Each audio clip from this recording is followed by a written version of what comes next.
Hallo Leute und herzlich willkommen zu Duelist Investment. Mein Name ist Alex und heute haben wir eine Kartenanalyse. Normalerweise will ich euch jetzt die Karte präsentieren, über die wir heute reden werden. Nur das Problem ist, dass die Karte noch nicht erschienen ist. Und ja, die Karte, die ich meine, ist keine geringere als das dunkle Magiermädchen aus der Lost Art Promo-Serie. Das Video wird zwei Teile enthalten. Im Teil 1, da werden wir über, alles über die Karte erzählen. Wir werden über den Release, über die Geschichte und so weiter und so fort reden.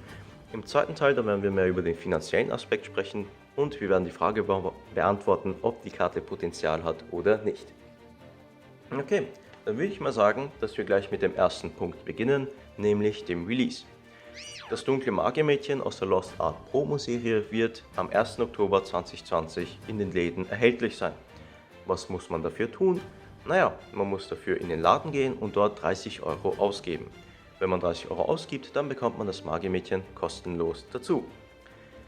Okay, das ist eine coole Sache. Wenn man 30 Euro ausgibt, dann bekommt man eine Promokarte dazu. Nur, warum sollte man das jetzt machen? Also worin liegt der Reiz dazu, ein Magiermädchen aus der Lost Art Promo-Serie zu holen?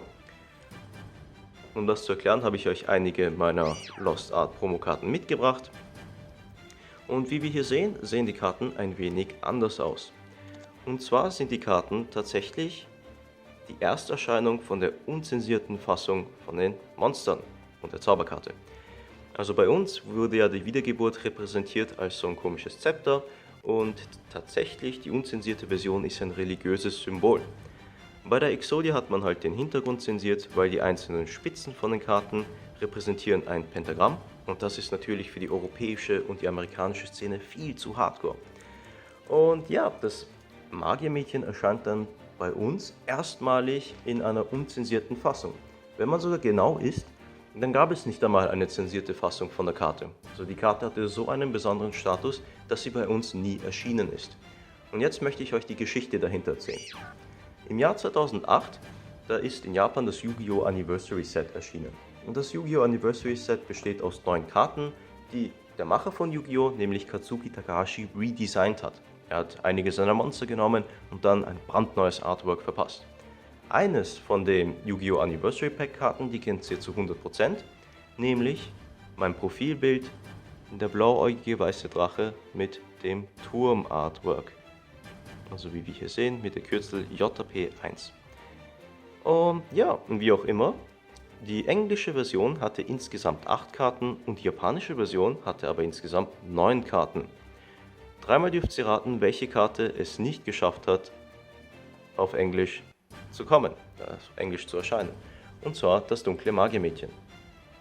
Konami hat dann mit dem Macher von Yu-Gi-Oh! Geredet und die haben ihnen dann gesagt, hey, also wir können das Yu-Gi-Oh! Anniversary Pack auf Englisch herausbringen, nur das einzige Problem wird das dunkle Magiermädchen sein, weil wir das, so wie sie aussieht, nicht einfach so auf den Markt bringen können. Wir müssen das Artwork zensieren. Und wahrscheinlich meinten sie damit, dass sie auf der einen Seite das Aufreizen an das Magiermädchen zensieren müssten, also die Brüste, und auf der anderen Seite das Medaillon, auf dem ein Pentagramm zu sehen ist. Und ja, das hat der Macher von Yu-Gi-Oh!, Kazuki Takahashi, hat sich dagegen geweigert und er hat halt gemeint, nein, also das Magiermädchen, das werde ich hier nicht zensieren, ich lasse mich in meiner Kunst nicht herumfuschen. Das hat dann dazu geführt, dass wir das Magiermädchen aus dem Yu-Gi-Oh! Anniversary Pack nie bekommen haben. Und ich wollte halt betonen, das war damals 2008. Also seit 2008 haben die ganzen Japaner ihre Magiermädchenkarte, aber der Rest der Welt hatte keine eigene Version dazu. Und jetzt eben im Rahmen der Lost Art Promo-Serie kommt dann das dunkle Magiermädchen. Also das ist was richtig Tolles. Reden wir noch über einen weiteren Punkt der Lost Art Promo-Karten. Und zwar, wie wir hier sehen, sind alle Karten versiegelt, was halt richtig toll ist, für Sammler besonders. Und auf der anderen Seite, wenn wir uns die Sprache anschauen, dann sehen wir, dass jede der einzelnen Karten hier auf Deutsch ist. Und das ist halt deswegen so toll, weil Lost Art Promo-Karten erscheinen in vielen europäischen Sprachen. Wir haben da Französisch, Deutsch, Italienisch, Spanisch, ich glaube sogar Portugiesisch.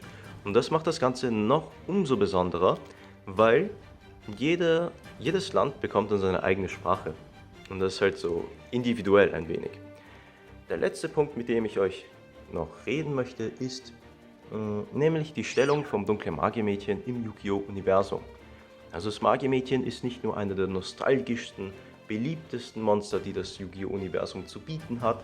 Sie ist ein Monster, das nicht nur Männer mögen, sondern auch viele Frauen. Also es gibt auch einige Cosplayerinnen, die sich sehr gern als Magiermädchen verkleiden. Und ja, solange es Yu-Gi-Oh! Gibt, da kann man sich sicher sein, dass Konami weitere Magiermädchen-Support-Karten drucken wird und dass sie auch neue Artworks releasen werden. Okay, so viel zu Teil 1. Seid ihr schon gehypt auf das Magiermädchen? Werdet ihr es euch holen? Also ich werde sicherlich in den Laden gehen und mir mindestens eins holen. Und ja, schreibt mir eure Meinung. Wir sehen uns dann im Teil 2 nächste Woche. Alles Gute, wir sehen uns dann. Peace.